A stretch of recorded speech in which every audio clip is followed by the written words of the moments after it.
Hey, how you doing? Hopefully your weekend has been going well. I got a lot of feedback on the last video, and I was talking to one person in particular, and it made me realize I had to do a follow-up. Okay, so last video we talked about how you don't want to miss your ram in the bush while looking for your Boaz. And the follow-up is you never want to chase your Boaz. All right. And from the male perspective, you don't want to chase your Ruth. So let me unpack that a little bit. Ruth was a biblical character whose husband had died, and she chose to stay with her mother in law. She chose to support her mother in law. So, just to break that down a little bit, Ruth chose to act in love and to support somebody who could do nothing for her. That is what love does. It's not about loving a spouse. It's not about loving a family member. It's not about loving someone who loves you back. Love first acts to do something without something in expectation. And in order to find love, you must become love. So in this act, Ruth was becoming love. Her act of becoming love led her to a field that Boaz owned. Boaz was a wealthy man according to biblical standards. He had a life, he had a purpose that he was maintaining, right? So Boaz was living in his purpose. Ruth was living in her purpose. And what happened is they collided.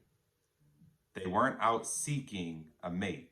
They weren't out looking for anything. They were living in their purpose. And by living in their purpose, they collided with the person who was for them. So, right here, I want you to stop and think, are you fully living in your purpose? I'm talking about beyond a job. What is your purpose? I really want you to think about that this week. Maybe take some notes and flush out some ideas. What do you believe that God put you here for? And let me give you some examples of living in your purpose. You may be a single mother. You may have a son who plays basketball. So every Saturday, you have to get up and go to basketball games with your son. Sometimes you may feel like you miss out on opportunities to hang out on Friday night, or maybe even opportunities to hang out on Saturday night, because that's an opportunity for you to meet somebody and maybe get married. But look at it this way, your purpose is taking care of your child. By taking care of your child, who's to say that you don't run into somebody, a single man who's taking care of his child, and you guys run into each other at a basketball tournament for the kids? That's one example. Maybe you're a writer, maybe you're an artist, and it's something you dabble in, but you haven't really put a lot of time into it. So maybe you start to explore different communities of people that are also artists or writers. And then you end up running into somebody who has that same purpose, that same mission in life. So when you think about being with somebody, I don't want you to think about pursuing them. Ruth did not chase Boaz, but Boaz did not chase Ruth either.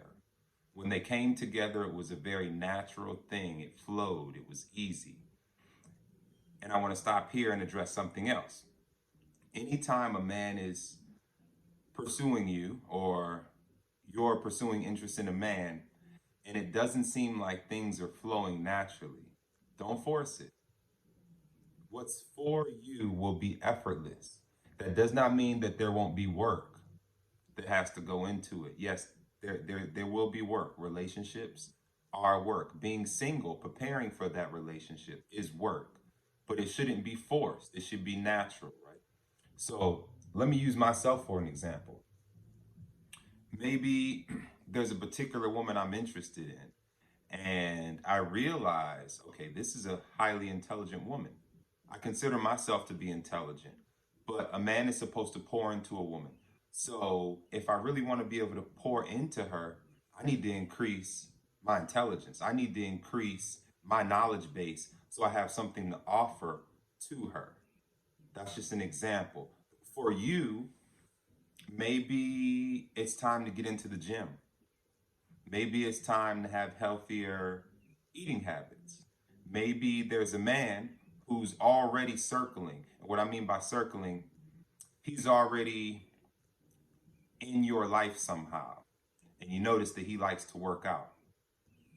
Maybe it's time for you to start working out, right? It's not that you aren't beautiful as you are. Everyone is beautiful as they are. But we all have to grow in order to be with the person that we're supposed to be with. So don't get caught up on working out, because I don't want you to feel like you're not perfect the way you are. You are absolutely perfect the way you are. But we can all grow. And this isn't for someone else to tell us. This is stuff our conscience tells us, right? If your conscience is telling you, hey, maybe you should start going for a walk every morning or once a week, or maybe it's time to put the Starbucks down, not just because they don't support Black Lives Matter, but because you know, one, it could save you money. One, it's not that healthy for you. That's something that only you can tell yourself. If you're ever dealing with a man or a woman who's telling you you need to lose weight, you delete their number immediately. You block them. Because whoever comes into your life should love you as you are. It's one thing to push you to be a better version of yourself. It's another thing when someone makes you feel like you aren't good as you are. You aren't okay the way you are, because you are.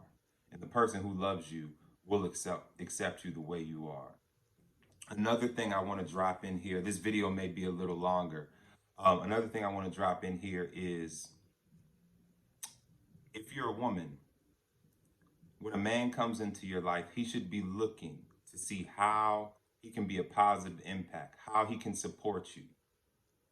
In his questions that he asks you, he should be looking to see, what can I do to make her life better? If he's not doing that, if the questions he's asking aren't investigative questions to see how he could improve the quality of your life, this is not the man for you. It's time for you to friend zone him. If he's not being disrespectful, friend zone him, because he could be a benefactor. He could be a ram in the bush. But it's time for him to be friend zoned. The man who is for you will immediately come in and want to be some sort of benefit to you. He's going to want to make his presence known. Your husband will want to pursue you once you guys encounter each other. You won't see it, but in the back of his mind, he's thinking long term. I have to show this woman that I'm the best person for her. And he's going to do that by trying to support you without trying to restrict you. Hear me clearly. He's going to do that by trying to support you without trying to restrict you. He's not trying to lock you down. He's not trying to take you away from friends or family. I'm going to do a series this week about the grown boy and the grown man. The thing about the grown boy and the grown man is, at the beginning, they both operate in a very similar manner. So you really have to pay attention and use discernment to be able to tell the difference between the grown boy and grown man. We'll get into that this week. But here's another point of why you should be celibate, okay? If you go out here and have sex with the wrong man, your judgment will be clouded. Because you could have amazing sex with someone who is the worst person for you. And now you're sitting there trying to make it work. Now you're sitting there making excuses. This is why you want to guard your heart. The word of God says guard your heart. You want to protect your heart. It doesn't mean being closed up. It doesn't mean having walls, but it means being smart. The person who is for you will be patient. And over time, he will show you that you can trust him. His main goal is to build trust, not to get to your weakest, most inner parts, but to show you simply that you can trust him and that you can feel comfortable around him. A man's job is to make a woman feel safe, comfortable, free. I can go deeper than that, but I'm gonna stop right there. A man's job should be to make you feel safe. You're safe around him. You're comfortable around him. And you're also free. Free in the sense that he's not trying to lock you down. He's showing you his authentic self. He's showing you that he wants to support you. And then he's giving you the option to accept that. And if you don't accept it, he's okay with just being your friend. Because he's operating from a place of love. Love is not just, I love you if. I love you if I'm the one that gets to marry you. I love you if I'm the one that gets to accept you. No, love is love. Love is I want the best for you. And if that's me, I'd be happy. If it's not me, it's okay. Because a high value man, the type of men, the only type of men you want to deal with, he's confident and he knows that, okay, if I'm not the man for her, there's someone else out there that's that will be appropriate for me. A grown boy, on the other hand, doesn't operate like this. He's looking to build a team of women to meet his needs. And I'm sure if you look into your past, you can look at some relationships and realize you were actually dealing with a grown boy. Spend some time thinking about that. You've been attracted to this page 9 times out of 10 to my YouTube channel because you're in a period of singleness right now, and you're in a reflective period where you're looking for answers. Excuse me. I'm freestyling this, trusting God to give me the words, so sometimes I may stumble up. But you're in a place where you're looking for answers. You're looking at your past to see how you can move forward in a better way. That's why I implore you to try celibacy if you've never tried it before. I stress that you should not masturbate. You want to be as clear, and you want to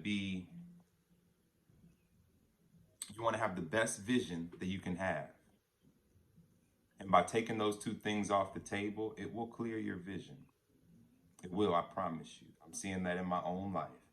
And I've been a person, let me be honest. I've been a person who has been celibate and then thought I didn't need celibacy and went back and been celibate and then went back. I was hard-headed.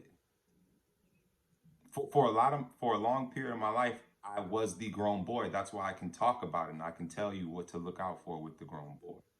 Because inside of every grown boy, there is a grown man waiting to step up. Inside of every grown man, there is a grown boy always trying to come back out. It's not an age thing.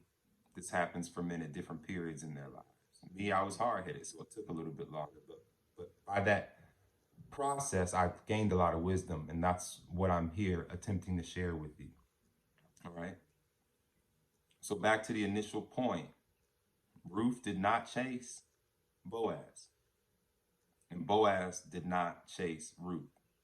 They were aligned with their purpose, and they met in God's time.